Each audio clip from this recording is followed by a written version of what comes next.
Hi, it is my pleasure to tell a couple of words about my project of crowdsourced documentary. Everything started with coronavirus spreading. That was perceived by social scientists as an opportunity because any kind of disruption makes evident the things that are unnoticeable in the ordinary life. So my colleagues from sociology department started asking people on Facebook, started asking everyone to make written diaries, to take notes about their life under the pandemic. Always, it is much easier to study static things that are not changing. It is a kind of illusion that there are things in the world that are not changing. But all our toolkit is aimed at studying static things, not flows or dynamically changing situations. Because we are studying structures mostly, or we used to study structures during the 12th century. And now being a part of a situation which is changing very fast, or I thought that probably it was an opportunity for me too, because I'm interested in visual anthropology. So I asked my acquaintances from all over the world. I didn't publish an open call, but I just asked some friends from Jerusalem, Barcelona, Paris, Oslo, Copenhagen, Moscow and St. Petersburg, of course, Russian-speaking friends, to film each day 1 minute of video diary, telling what they are doing, what is preoccupying them most in that very moment. Actually, it's not an easy task, indeed, because not all of us are experienced video bloggers. And this is something that requires some degree of exhibitionism, because actually a video blogger of this kind is letting some other people see the private sphere. So this intrusion into privacy question, the author is deciding what to show and what not to show. So I have a cat here, and I decide to show you the cat. But it was my decision. By now, I have around 230 videos.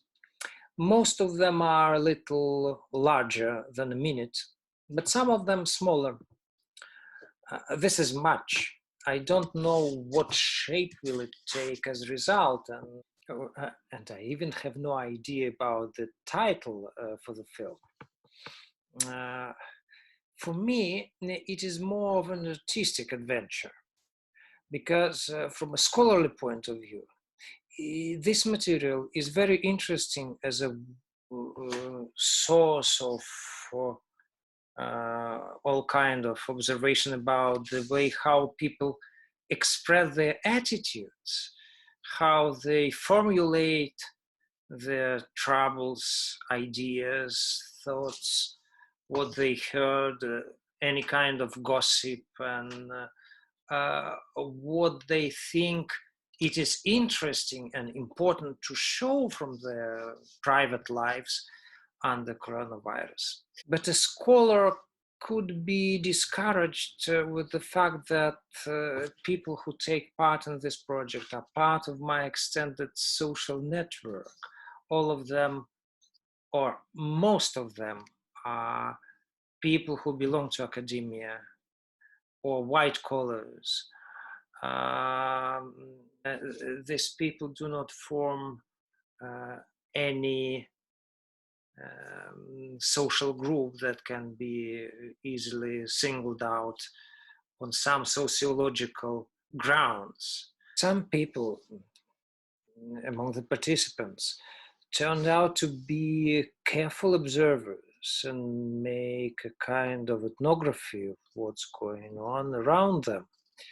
Some others mostly tell things, but they don't usually sit with a naked wall in the background. We see what's taking place in the background. And we see things that become interesting in themselves, apart from what's being told to us. So these materials are richer than what the participants wanted to tell us in their video blogs. That is why it seems to me very interesting. I don't know when the project will come to the end. I expect to have a couple of thousand videos by mid-May, but probably the pandemic doesn't stop there.